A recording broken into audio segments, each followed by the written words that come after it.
1962 का भारत चीन युद्ध भारतीय इतिहास का ऐसा अध्याय है जिसने न केवल हमारी सीमाओं को झकझोर कर रख दिया, बल्कि हमारे देश के आत्मसम्मान और सुरक्षा नीतियों को भी गहराई से प्रभावित किया। यह युद्ध एक तरफ चीन की विस्तारवादी नीतियों और दूसरी तरफ भारत की शांति और विश्वास की नीति के बीच संघर्ष था। यह वह समय था जब एक ओर भारत अपने विकास के पथ पर अग्रसर था, तो दूसरी ओर चीन ने भारत की मित्रता का लाभ उठाते हुए उसकी पीठ में छुरा घोंप दिया।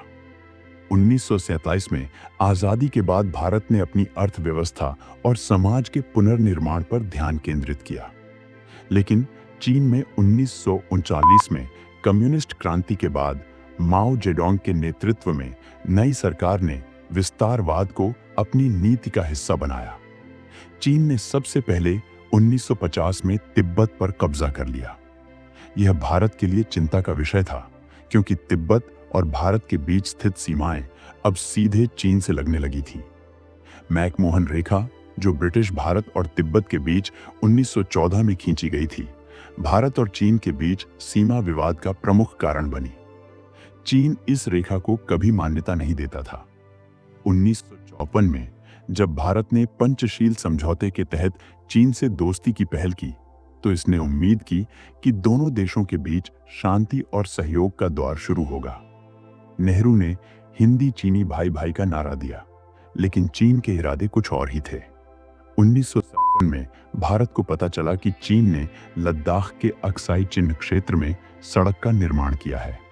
यह क्षेत्र भारत का हिस्सा था, लेकिन चीन ने इसे अपना मान लिया।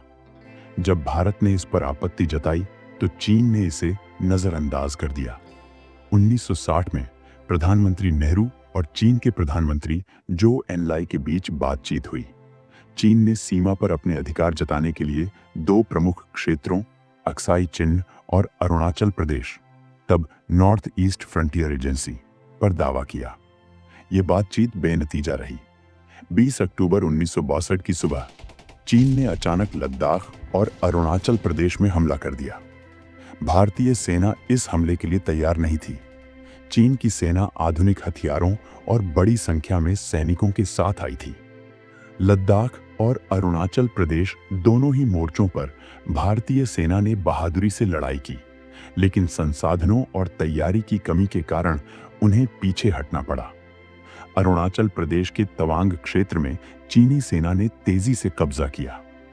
भारतीय सैनिकों ने हर मोर्चे पर संघर्ष किया, लेकिन चीनी सेना की ताकत के सामने टिक पाना मुश्किल हो गया।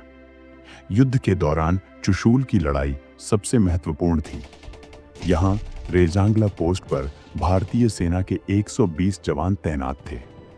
मेजर शैतान सिंह के नेतृत्व में इन जवानों ने 1300 से ज्यादा चीनी सैनिकों का मुकाबला किया। यह लड़ाई भारतीय सैनिकों की बहादुरी और बलिदान का प्रतीक बनी। भारतीय सैनिकों ने आखिरी सांस तक लड़ाई लड़ी और चीन को भारी नुकसान पहुंचाया। हालांकि इस लड़ाई में अधिकांश भारतीय सैनिक शहीद हो गए, लेकिन उनकी वीरता ने इतिहास में एक अमिट छाप छोड़ी। 21 नवंबर 1962 को चीन ने युद्ध विराम की घोषणा कर दी। उन्होंने दावा किया कि वे 20 नवंबर की स्थिति तक वापस लौट जाएंगे। यह एक रणनीतिक कदम था, क्योंकि चीन पहले ही अक्साई चिन्ह और अरुणाचल प्रदेश के कई क्षेत्रों पर कब्जा कर चुका था।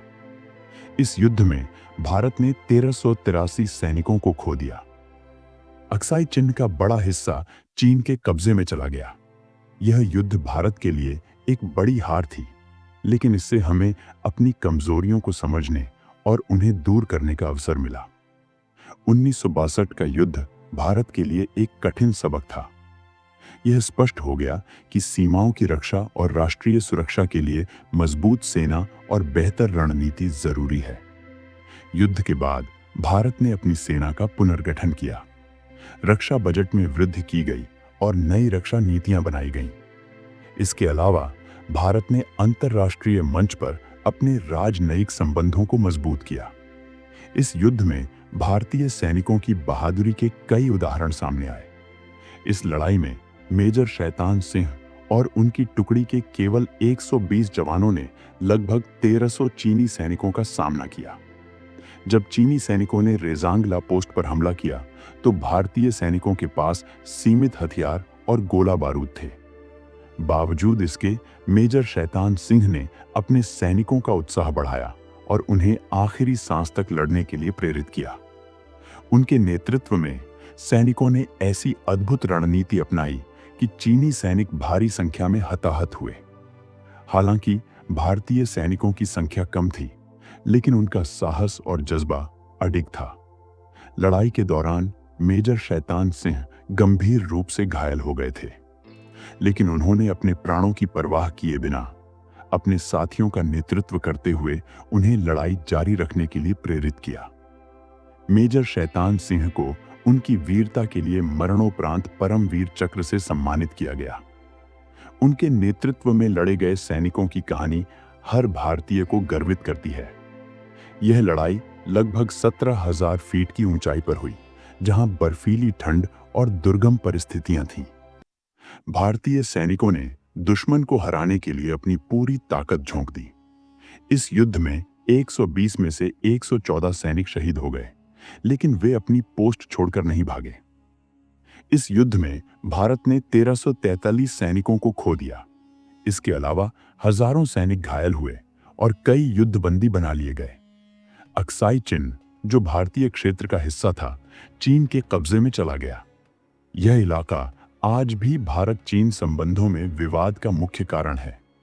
यह युद्ध भारत के लिए न केवल भौगोलिक नुकसान का कारण बना, बल्कि एक मनोवैज्ञानिक झटका भी था। भारतीय सेना और नेतृत्व को अपनी तैयारियों और रणनीतियों में बड़ी खामियां देखने को मिली। इस लड़ाई में सैनिकों ने यह साबित कर दिया कि जब तक एक भी भारतीय जवान जिंदा है, तब तक दुश्मन हमारी सरहद को पार नहीं कर सकता। रेजांगला में एक युद्ध स्मारक बनाया गया है, जिसमें लिखा है, how can a man die better than facing fearful odds for the ashes of his fathers and the temples of his gods. हर चुनौती के साथ एक सबक जुड़ा होता है। इस युद्ध ने भारत को अपनी सुरक्षा को मजबूत करने और आत्मनिर्भर बनने की दिशा में प्रेरित किया। यह उन वीर सैनिकों की गाथा है जिन्होंने अपने प्राणों की आहुति देकर देश की रक्षा की। उनकी कुर्बानी आज भी हमें यह याद दिलाती है कि हमारी स्वतंत्रता और सीमाओं की सुरक्षा के लिए हमें हमेशा सतर्क और तैयार रहना चाहिए। जय हिंद। अगर आपको यह वीडियो पसंद आया हो तो इसे लाइक करें, शेयर करें और हमारे चैनल को सब्सक्राइब करना ना भूलें। कमेंट में हमें बताएं कि इस कहानी से आपको क्या सीखने को मिला। और हाँ, हमारे वीर सैनिकों को एक बार जरूर सलाम करें। जय हिंद। वीर शहीदों की याद में, जो हमेशा हमारे दिलों में जिंदा रहेंगे। देश के लिए उनकी कुर्बानी को हमारा सलाम।